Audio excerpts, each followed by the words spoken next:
Once upon a time, there was a little boy called Howard who loved writing stories. Little Howard dreamed of being a writer, and so he sat and wrote every night. But everything he wrote was fucking shite, yeah. Wubba-dubba-doo, worst writer in the world, worst writer in the world, worst writer in the world, worst writer in the world. He's a stupid, suck-ass, rubbish writer. Welcome to the worst writer in the world, in which we're about to hear Howard's brand new ending for Time Jump, the script he never finished when he was younger, but now he finally has. Finally have. The time is now. The jump is now. So let's get on with it.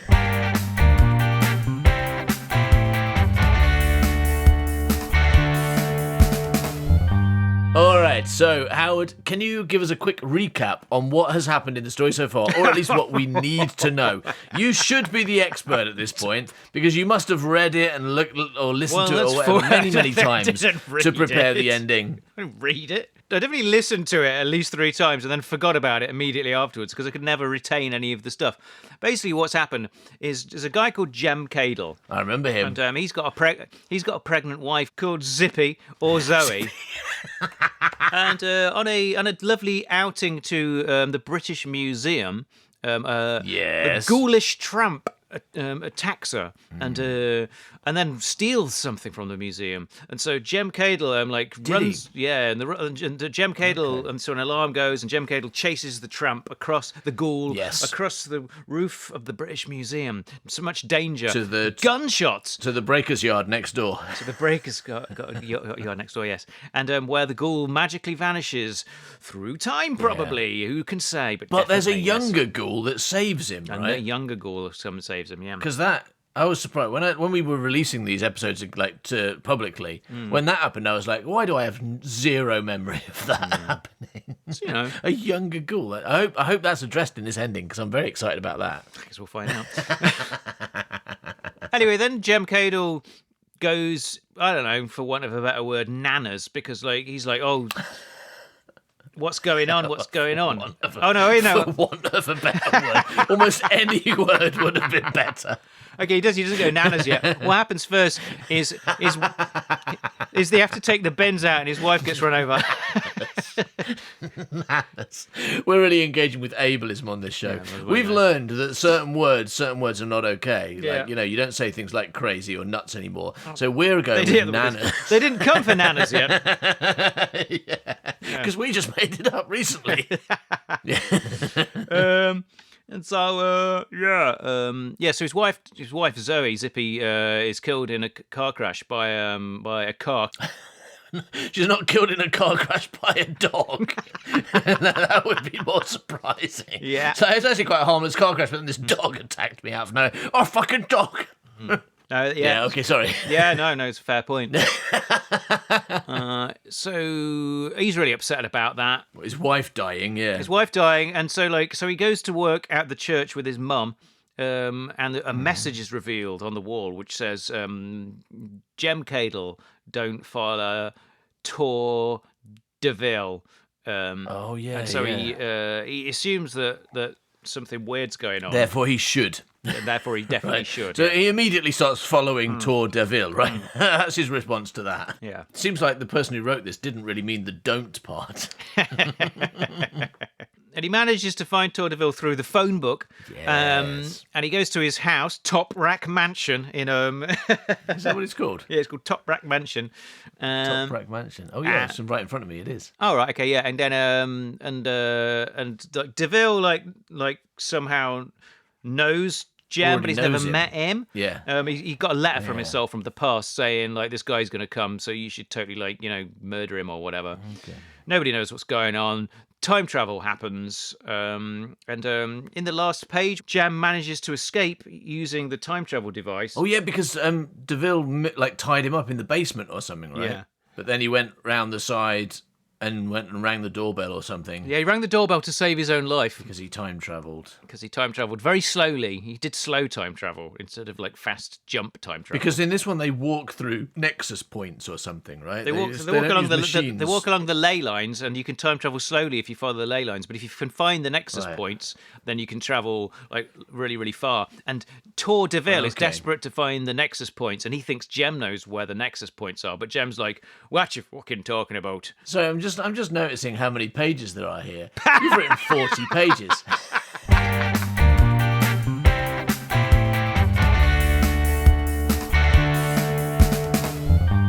Shall we begin? Okay, yeah. So at the end of it, he'd escaped, and then I think he goes back in the mansion. I think for some reason to get This the says he's phoning Malcolm. Malcolm answers and is shouting at the other end.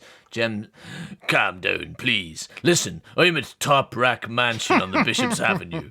DeVille's here. He's trying to kill me. I just time travelled. No, don't say that. He's going to think he's going to think I'm nanners. Do you think we can claim to get away with using terrible, unforgivable words like nanners on account of the fact that I have been diagnosed as nanners, and therefore I'm actually reclaiming the term after my doctor said, "I'm afraid you're nanners." Yes. I'm afraid you have nanners disorder.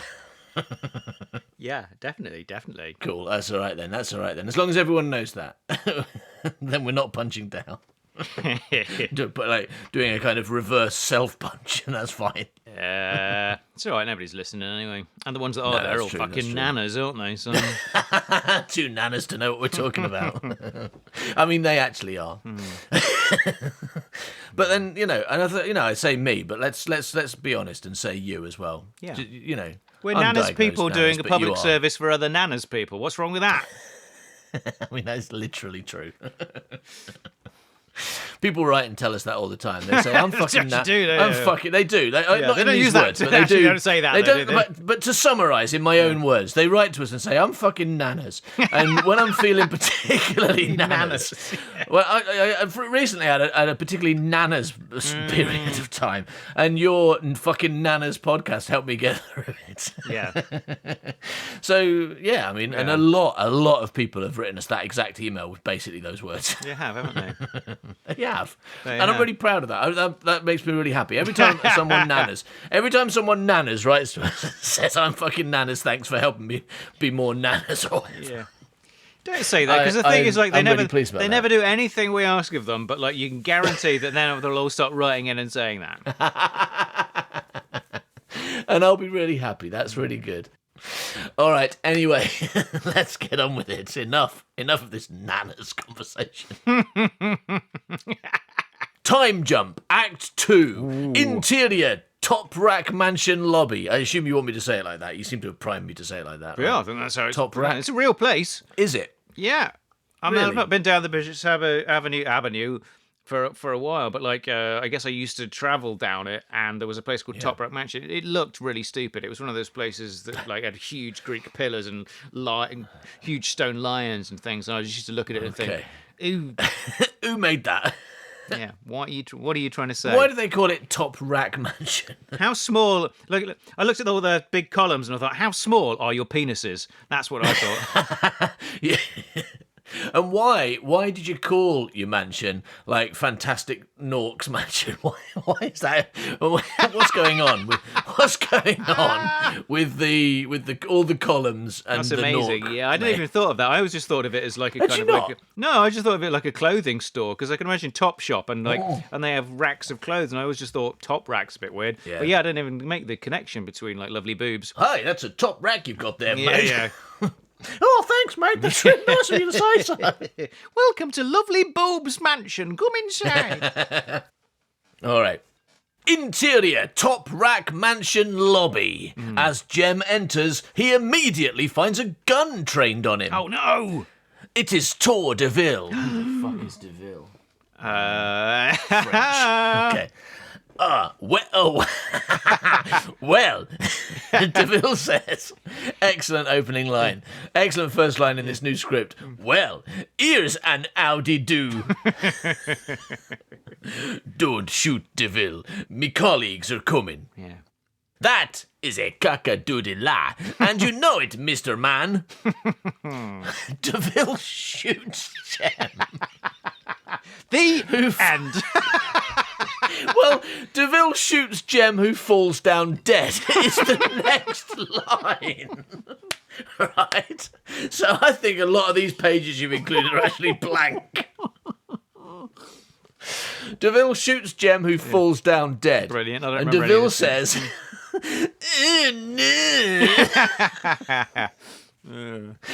my name is Jem Cadle and I'm all dead. Mm-hmm.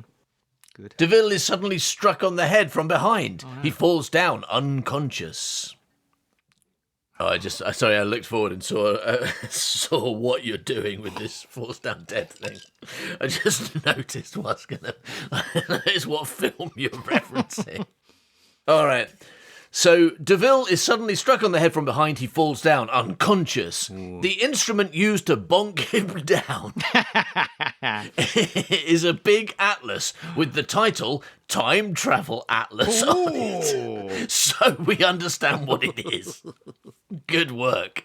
And holding the atlas is Jem Cadle with a moustache. Oh, no! Oh, my God. Brilliant. On the floor, clean-shaven Jem Cadle opens his shirt to reveal his bulletproof vest. Fantastic. Surprise! He's not dead. He's not dead. He's back to the futuring. Yeah. But it was like, I knew that, like, if you say that he falls down, you don't say he's dead, then there'd be no surprise when it turns out he's wearing a bulletproof absolutely. vest. So you have to That lie. was the right choice. I mean, you've often told me in these scripts, often when we're reading it seems so odd to me, and I often mock it mercilessly because obviously, we're trying to be funny or whatever. But you've told me that part of the way you write scripts is to be read by people for the first time. Yeah. Because you're trying to sell it as well, right? You don't want to spoil the plot for them either. It's like really... so you're trying to help them to enjoy it like a person watching the film does, rather than just lay it all out like a shooting script for the designers or whatever. Yeah. You're letting people to enjoy it. So saying he falls down dead is part of that, right? Because that's what the viewer has to see. That's what they think. You see, that's what you want them to think. Yeah. His blood shoot goes everywhere, and his leg comes off. His head rolls away, and a mole person eats it. Yeah. But then he pulls back his, then he goes, like, that's all right. Yeah, puts his head back on. He's fine. Yeah, he's fine. It's all right. Anyway, brackets. None of that actually happens.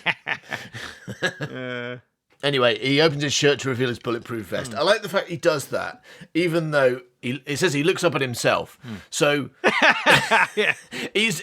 both of these people know, but he's still showing himself. This is not like Marty McFly, is it? They always know. They always fucking know, though, don't they? Like, why are you doing that? To show the viewer. I know now. If someone gets shot and then they sit up afterwards, I'm like, I don't need you to open your shirt and show me your bulletproof vest. I know. I've seen it 1,000 times. Many times, yeah. Oh, you're not bleeding and you're not dead, and you're a police person. You're a police person. Yeah. Has anyone ever done the bulletproof vest? Has anyone ever done it where like they kind of like pull it up and then realise they're not wearing one and then go, and die? Yeah. Yeah, but I feel like I have seen that with someone like, no, I'm wearing a bulletproof vest, and then they realise they forgot to put it on and die. That's definitely I've seen that. It feels Monty Python-esque. Yeah, it feels almost like maybe almost like a more of an 80s spoof, like not Airplane, but the kind of the films that came after that, copying that kind of style, maybe. Top Shots, something like that, yeah. Anyway, so Jem opens his shirt to reveal his bulletproof vest. He looks up at himself, and Jem says, "Thanks, me." And the other Jem says, "No problem, me." Ah! Then hairy lip Jem starts punching himself in the face because of time travel. Yeah. So we have learned in the opening sequences, like, not to spoiler anything about who that ghoul might possibly be, but he's like, it's like every time he's near Jam. So I mean, maybe there's something in that. Yeah. Yeah, and it happened when he was chasing him through the Breakers Yard near Russell Square, famous Breakers Yard near Russell Square. And didn't it happen when he was just in the previous scene when he was like getting close, like when he was time traveling a little bit? It happened then as well. But it's so, like we've really got a lot of evidence. I've decided that it's really, really important that I mention this a lot now. So like, you can look forward to a lot of like. Brilliant. So yeah, he punches himself in the face because of time travel. And I guess the other gem, it's not very clear because it just says gem here. I'm sorry on that occasion. I try to do that most of the time. It's okay because it's the same voice. So I just say, here. He tosses the atlas to himself and runs off out the mansion. Jem now has the atlas. So I guess this is like the gem we've been following, like our gem, right? So Jem now has the atlas, the goggles, and the eye. So he can save his wife, Zippy. That's what it says. So he can save his wife, Zippy. Jem says, no then, to deal with the Deville. Are we calling him, Deville is the pronunciation we used, was it? Yeah. Deville? Yeah. Was it? Poor Deville. It is now, even if it wasn't before. He turns to look at the unconscious Deville, but he is a gone body. Where the gone body is... Yeah, that's good. Where the gone body is now an empty space. And Jem says, dog nammit. Just then, siren sound. Exterior, top rack mansion, continuous. Jem heads out to meet the police, including his police pals, Malcolm and Malcolm.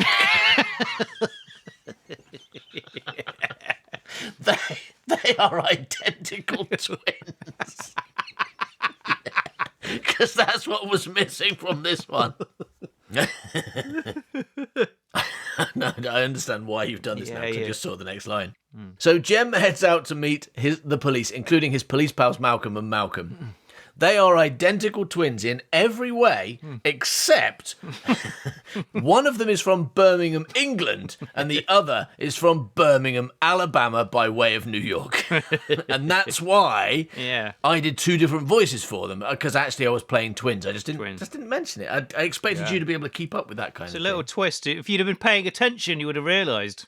So Jem says, thank God you're here, Malcolms.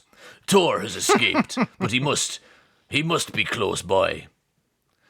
I'm sorry, Jem. This isn't our case anymore. Oh, no. What? The feds have taken control. Oh, no, the feds. A big black car pulls up. Could be a Rolls-Royce Phantom, Bentley Flying Spur, Mercedes Maybach S-Class, BMW S-Series Alpina B7, Audi A8... Fucking hell, this is difficult.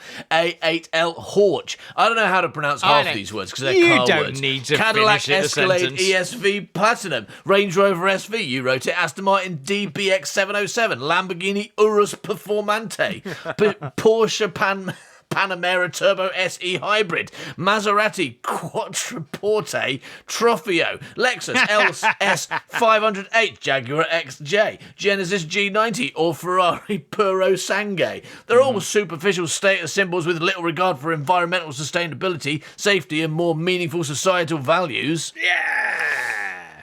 The door opens, and out steps a familiar-looking man in a hat. Oh. The familiar-looking man. Now, I'm going to guess who it is from the phrasing. Well, here's an howdy do. Yes! Jem looks at the man. He realises who this is. They may have put on a hat, but it's DeVille. Yeah, Jem's not fooled, is he? Jem says, you. Thank you, Officer Malcolms. And Officer Jems.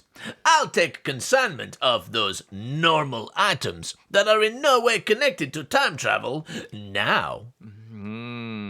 Step away, DeVille, or I'll shoot. Jem pulls his gun. I'm sorry, you must have me confused with someone else.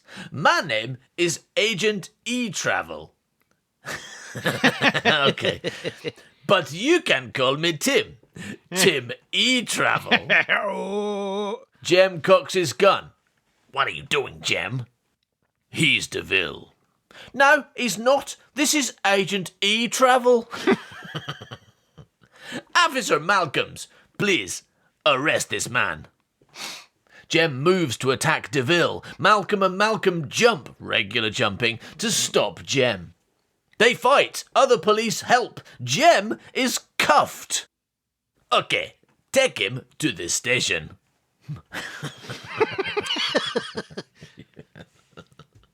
Malcolm US says, Euston or King's Cross? I remember that. Yeah. DeVille says, police station. fucking police station. You're a policeman. What the fuck is wrong with you? Yeah. DeVille picks up the Atlas goggles and eye. Oh, no. Hey, you, officer, take care of this for me. DeVille hands the time travel paraphernalia to a police officer wearing a balaclava who is stood next to Jem and is punching himself repeatedly in the head. Yeah. Okay, brilliant. Yeah, who could brilliant. it be? I like that. That is a good reveal, yeah, or a good non-reveal that you don't need to reveal because you've set this up beautifully. Yeah, I've seen a lot of things where, like, there's always somebody in the background wearing a balaclava or a disguise recently. Specifically, I've watched a lot of Person of Interest, and Jim Caviezel's always there, and it's always like, oh, it's Jim Caviezel, but I thought it would be much funnier if you knew beforehand, because you always know beforehand anyway, but it would be better if he was just punching himself in the head. So it's just in case. Yeah.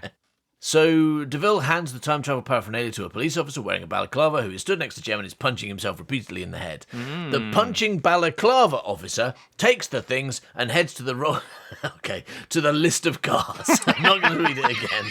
Oh, I thought you said you'd To the read one Rolls-Royce right. Phantom, Bentley Flying Spur, Mercedes Maybach S-Class, blah, blah, blah, or Ferrari Puro Sangue. Who knows? Who knows? He gets in. Interior, Rolls-Royce Phantom, Bentley Flying Spur, Mercedes Maybach S-Class, etc., or Ferrari Puro Sangue. The officer takes off his balaclava. It is Jem. He speeds away. Hooray! Exterior, top rack mansion lobby, DeVille. Interior, church, later. Dorothea is looking at the time travel atlas. And Jem says, and then I travelled in time, disguised myself, got all the stuff, jumped in the car, regular jumping, and came here, mum. So, now I have Satan's magic book. Maybe I can cast a spell and bring Zoe back. I'm continuing with the theme of Jem not understanding anything that's going on. Yeah, I like it. I like it. Oh, sir. And that's your reading of the situation, is it? I can't think of any other possibilities. But you just told me you can time travel. Oh, that, yes, I can. But it's pretty crappy time travel. I have to walk in a weird line and can only go back a few minutes. Oh, sir, what about these nexus points? Dorothea points to a nexus point. They don't work, mother. I tried. Ignoring him, she says, oh, sir, look. There's one here in the Great Russell Street Breakers Yard, where you chased that mysterious tramp, and he jumped and vanished. Just then, the doorbell goes. Uh-oh. Jem says, "Who's that?" Dorothea, "Oh, sir, probably the vicar." It's because they're in a church, right? Yeah. A church with a doorbell. Yeah. Brilliant. She goes to a stained glass window. POV, Dorothea, exterior, street. A garbage truck is in the street. Interior church. Oh, sir, it's those American bin men who keep ringing the doorbell. I'd best take out the trash from my bit bin. I can do it, mother. Oh, sir, no. You're a pathetic cripple now. Talking of ableism. You're a pathetic cripple now. I'll do it. Because he's been shot in the foot, right? Yeah. Is that his only injury, or has he got others as well? No, he's been shot. He's been shot in the foot, and He's stupid. And he's stupid. Oh, he's stupid. That's his It's biggest the other disability. problem. Yeah. But Zoe called him like an invalid or something when before, and so like I'm just like following through with that. It's like I'm not calling him a cripple. His mum. No, it's just the women in his life. Yeah. All the women in his life. She exits, he follows. She heads down the stairs. Jem pursues. I said, I'll do it, mother. Oh, sir, I've started, so I'll finish. Interior church entrance continuous. They have reached the foot of the stairs. The phone starts ringing. It's the same scene again. Good. No, sir, whoever could that be? Where's the phone? Oh no, she's gonna get run over, isn't she? And he's gonna chase the car. Brilliant. I'm looking forward to it. Jesus. The phone is missing from the cradle. Oh, the no. cradle rings, and somewhere, who knows where, the phone is ringing. Oh, sir, you find the phone, I'll move the bin. She heads to the rear of the church, through the kitchen, out into the garden where the bin is. and the church. And will then... The only way... It's lucky they're not doing this in the British Museum. In the British Museum, she gets the bins and takes them out. This is the only because I listened to this like 4 times. The only thing I ever remembered was this scene with her taking the bins out, and I was like, well, I've got to like rediscover that sequence. Yeah. It was important. It was very... I mean, it's when Zippy died. Come on. Yeah. Anyway, so she heads to the rear of the church, through the kitchen, out into the garden where the bin is, and will then take the bin round to the side of the house to the church. What? No. I may have just copied and pasted a bit and then a bit lazy. Jem goes into the office. Yeah. Jem has a listen. The phone does not appear to be ringing in here. He heads back out again. He heads back into the kitchen. Through the side window, he sees Dorothea wheel the bin off down the side passage. No ringing. He moves into the pews. No ringing. He heads back into the kitchen and through to the lobby. He heads back up the stairs. He passes through into the church study. No ringing. He exits and back into the church bedroom. There is a muffled ringing. He searches for it. Definitely worth repeating that scene.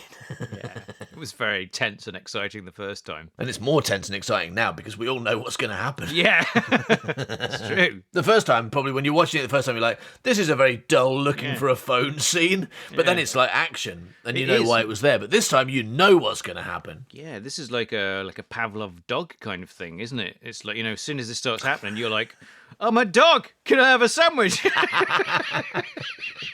Why am I watching a fucking film? Take me for a walk. Suddenly, from behind the truck comes a speeding car. A standard-shaped 4-seater in silver. Brackets could be Nissan Altima, Oldsmobile Alero, Mitsubishi Galant, Chevy Lumina, Ford Taurus, Citroen Zara, Dodge Intrepid, or similar. They all look the same. The silver car is heading straight for Dorothea, with no signs of slowing. Oh, shit. Cut 2, interior bedroom, Jem's house. Jem has found the phone and presses the answer. Hello. Jem, it's me, Jem. Whatever you do, don't answer this phone. Screech! Slam! Jem drops the phone and runs to the window. Dorothea lies in the road. Oh, no. Jem bolts from the church. Exterior church. Jem skids to the ground in the snow beside his mum. She is in a bad way. Give me a minute. Give me a minute. I'm going to do this in a second. Just need a moment. Have a drink of water. Hang on. She is in a bad way. Her head has come off. I mean, that is accurate. That is a bad way to be. Usually when people say, she's in a bad way, they don't mean dead. But, I mean, that is a bad way. That is a bad way to be. It's the worst way. You don't get badder than that. You can't, yeah. Jem says, Mother, can you move? Are you hurt bad? At least this time he doesn't have a chance to run away, but while she's dying. At least it was quick, and therefore he's not going to be like, oh, what? I should have stayed with me mum while she was dying in the road, in the snow, instead of running after that car to see if it was all right. A crowd of bin men watch on. For some reason, they are all punching themselves in the head and crying.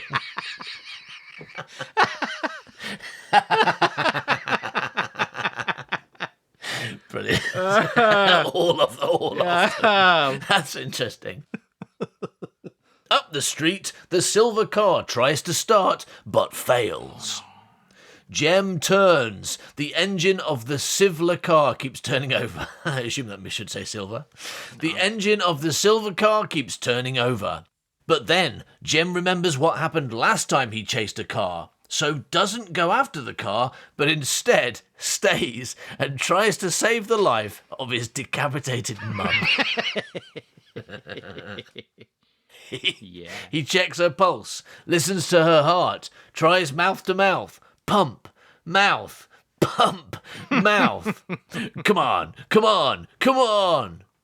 He keeps trying, but it won't work because her head is cut off. A reminder there. Good direction there. Yeah. It won't work. He keeps trying, but it won't work because her head has come off. Dorothea is not safe. She is not all right. Jem says, no.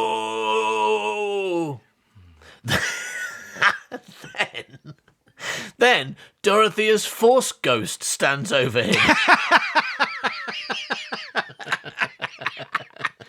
No, I remember that. Okay, brilliant. Dorothea's force ghost says, oh, sir, Jem, remember the great Russell Street Breakers Yard where you chased that mysterious tramp and he jumped and vanished? Remember, woo, use the force. Brilliant.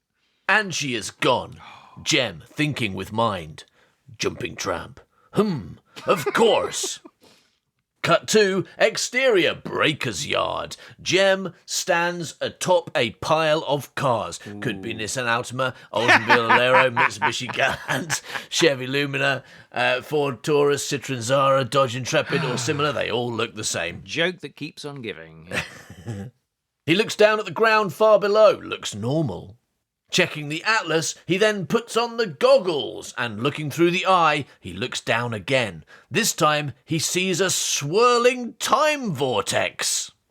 Sweet Mary, Mother of Jesus. Okay, well, here goes nothing. He's about to jump, but then thinks better of it. Actually, no, fuck this. I'm going home. I liked me wife and everything, but, you know, to be honest, I'm starting to get over her. And me mum, she had a good life. I mean, how old was she? 43. Come on. I've seen a lot of time travel movies that they never end well when somebody's trying to save their dead wife. I think I'll just go and make sandwiches for a living now. Yeah, to be honest, I've seen a lot of time travel movies. Someone's trying to save their dead wife, they usually end up killing her. So what I'm going to do is nothing. Oh, Jem, are you all right? I knew it'd work. Yeah, imagine. Brilliant. I just didn't jump into the time vortex, and here's me wife. Oh, Jem, I'm having a baby. Can you take me to the hospital? Why did you bring me to this breaker's yard? No, that's not what happens. We have a lot of pages left. Like a lot. No. Anyway, he's about to jump, but then thinks better of it. Jem says, wait, I should test it first. He drops his pants. And does a piss on the time vortex. The piss travels through time. Yes! It's a theme in Howard Long's work.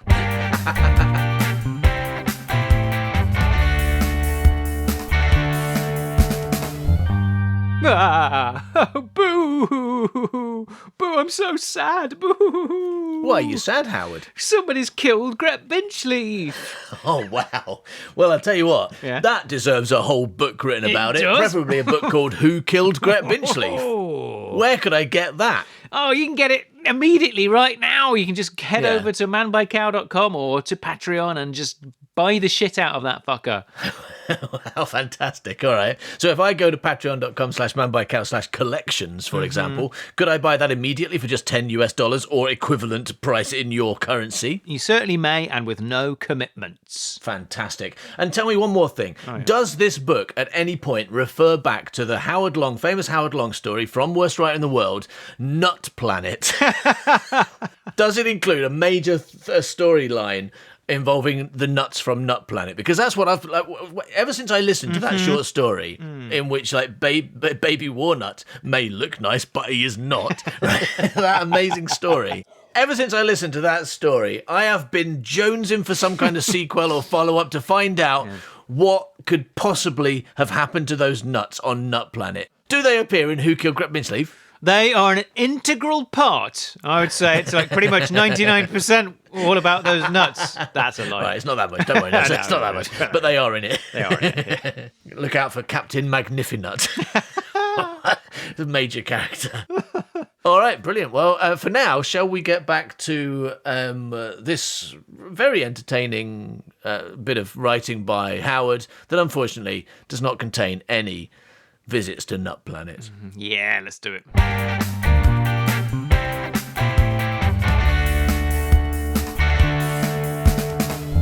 Exterior London Street. It is November. It's grey and windy. But it's central London and people have places to be or things to see. That sounds very familiar. Is that The Firm or something? No, it's Time Jump. The opening, Is it? opening Okay, couple of fair enough. pages. Yeah. Okay. I knew it was familiar. I didn't realise it was just from this.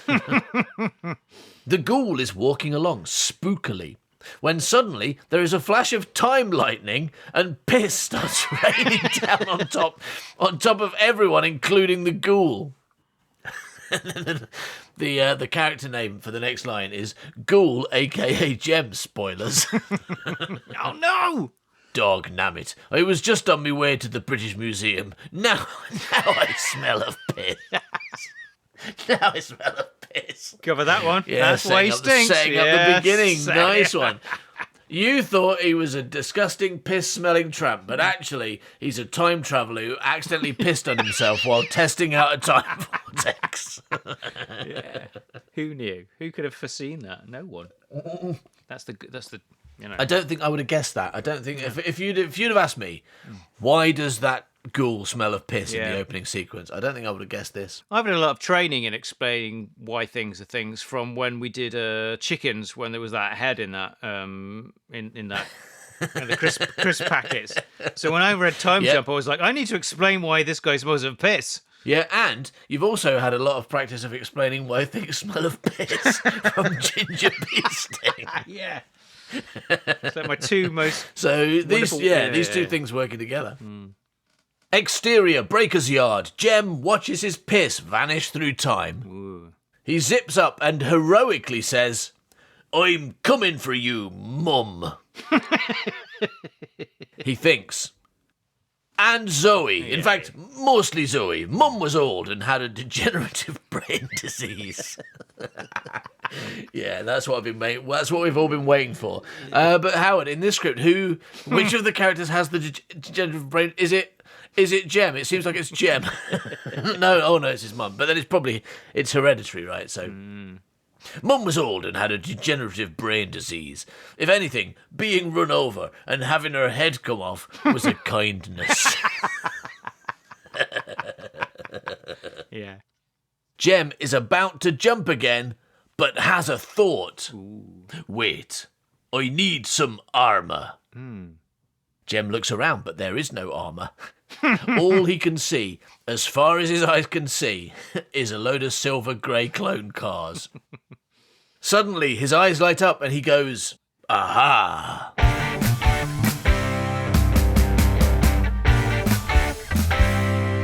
Exterior Breaker's Yard. Moments later, Jem is in a silver car. Could be any number of makes of big car, medium car, Skoda, etc.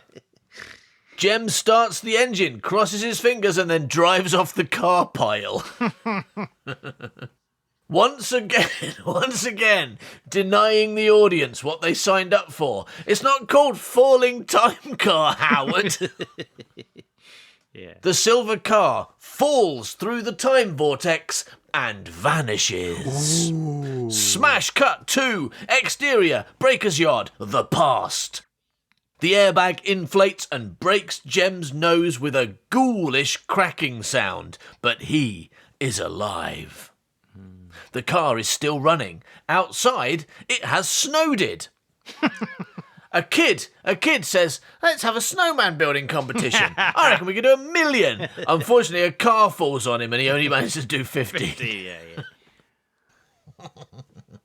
All right, so the next line says, Jem looks at the car's time circuits control panel, which displays 3 rows of illuminated, brightly coloured LED readouts. Jem says, it's Christmas. She's still alive. Little Howard dreamed of being a writer, and so he sat and wrote to every night. But everything he wrote was fucking shite, yeah. Wubba-dubba-doo, wubba-dubba-doo. Worst writer in the world. Worst writer in the world. Worst writer in the world. Worst writer in the world. Thanks for listening to this episode of The Worst Writer in the World. If you would like to hear more about Nut Planet and Gret Pinchleaf, then go to patreon.com/manbycow/collections. Bye-bye, milk. Bye-bye, milk. He's a stupid, suck-ass, rubbish writer. Yeah.